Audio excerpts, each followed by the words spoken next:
राधे राधे दोस्तों। फ्रेंड्स, आपने च्यवनप्राश की बारे में तो सुना ही होगा, लेकिन क्या आपने च्यवनप्राश के पीछे की कहानी के बारे में सुना है? जी हाँ, च्यवनप्राश ऋषि च्यवन की कहानी बताती है। कौन थे ऋषि च्यवन? कौन थी सुकन्या? कौन थे राजा शर्याती? आइए इनकी कहानी सुनते हैं। एक बार राजा शर्याती अपनी पुत्री सुकन्या और उसकी सखियों के साथ जंगल में गए। वह जब जंगल में घूम रहे थे, तो उनकी पुत्री सुकन्या ने एक बाम्बी देखी। बाम्बी क्या होती है? दीमक की बनाई हुई मिट्टी। उस बाम्बी के बीच में उन्होंने दो छेद देखे और दो छेद के बीच में से ज्योति आते हुए देखी। जब उन्होंने ज्योति आते हुए देखी, तो खेल खेल में उन्होंने एक कांटा लिया और उस दोनों ज्योतियों में चुभा दिया। जैसे ही उन्होंने कांटा चुभाया, तो ज्योतियों में से खून निकलने लग गया। वो डर गई और अपने पिता को बोली, पिताजी घर चलिए। उनके बोलते ही पिताजी उनको वापस महल में ले गए। अब थोड़ी देर बाद शरियाती जिस देश के राजा थे, उस राज्य की मल और मूत्र रुक गए।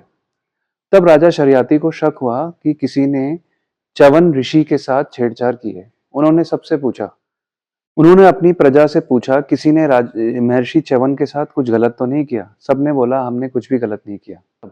डरते डरते उनकी पुत्री सुकन्या ने अपने पिता को बताया कि उनसे क्या गलती हो गई थी। तब राजा शरियाती को यह एहसास हुआ कि उनसे बहुत बड़ी गलती हो गई है, और अगर इस राज्य में किसी को मल मूत्र नहीं आएगा तो सब अंत में मर जाएंगे। तो वो चुपचाप महर्षि च्यवन के पास गए और उनको पूरी बात कही सुनाई और उनसे माफी मांगी, और साथ साथ अपनी पुत्री सुकन्या की शादी उनके साथ कराने का वादा किया। अब राजा शरियाती ने अपनी पुत्री सुकन्या को उनके हाथों सौंप दिया। च्यवन ऋषि सुकन्या के साथ जंगल में रहने लगे। रहते रहते सुकन्या ने च्यवन ऋषि की बहुत सेवा करी, बहुत सेवा करी। परंतु च्यवन ऋषि थे बूढ़े, उनके बाल थे सफेद, उनके चेहरे पे थी झुर्रियां। वो थे तो एकदम बूढ़े ही। एक दिन अश्विनी कुमार उनके आश्रम पर आए। तब महर्षि च्यवन ने और उनकी पत्नी सुकन्या ने उनकी बहुत सेवा करी। तब महर्षि च्यवन ने अश्विनी कुमार को बोला कि हम जो हवन करते हैं, उसका जो हविष होता है, उसका एक भाग सोमरस हम आपको भी देंगे, अगर आप हमें एक युवक की तरह बना देंगे जो सारी स्त्रियों को अच्छा लगे। यह सुनकर अश्विनी कुमारों ने हाँ कर दिया।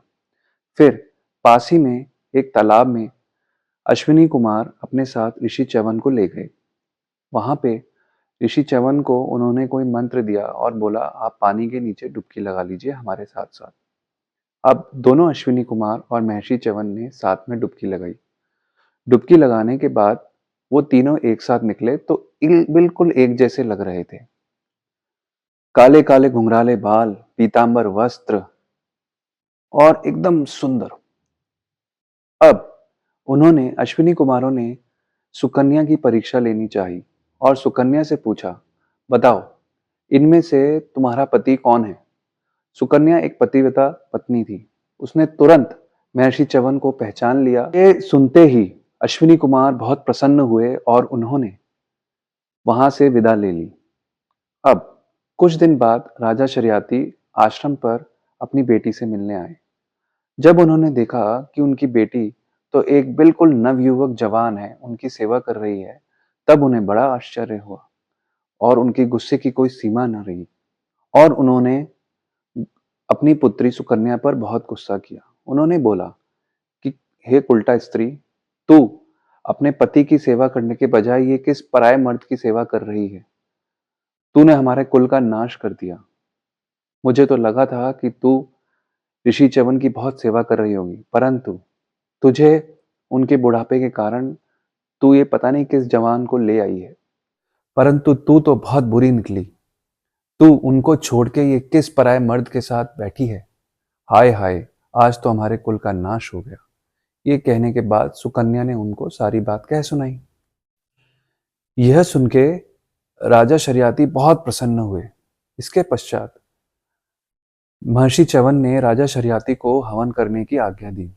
फिर राजा शर्याती ने हवन किया और हवन का एक भाग जो सोमरस था वो अश्विनी कुमारों को भी पहुंचाया। यह देख के देवताओं को बड़ा गुस्सा आया।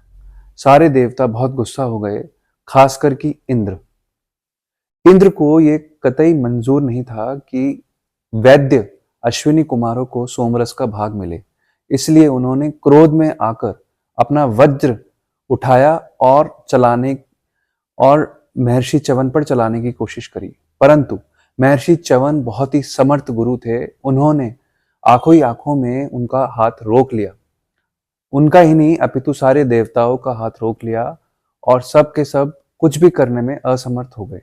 देखते ही सारे देवताओं को समझ में आ गया कि वह महर्षि च्यवन का कुछ भी नहीं बिगाड़ सकते। तो उन्होंने अश्विनी कुमारों को सोमरस का एक हिस्सा देना मंजूर कर दिया। महर्षि च्यवन एक बहुत ही समर्थ ऋषि थे जिन्होंने बहुत सारी औषधियों और दवाइयों का आविष्कार किया। च्यवनप्राश भी महर्षि च्यवन द्वारा ही बनाया गया है, इसलिए उसका नाम च्यवनप्राश कहा जाता है। दोस्तों, हमारे पुराणों और ग्रंथों में ऐसी बहुत सारी रोचक कहानियां लिखी हुई हैं जिसे सुन के आपके होश उड़ जाएंगे।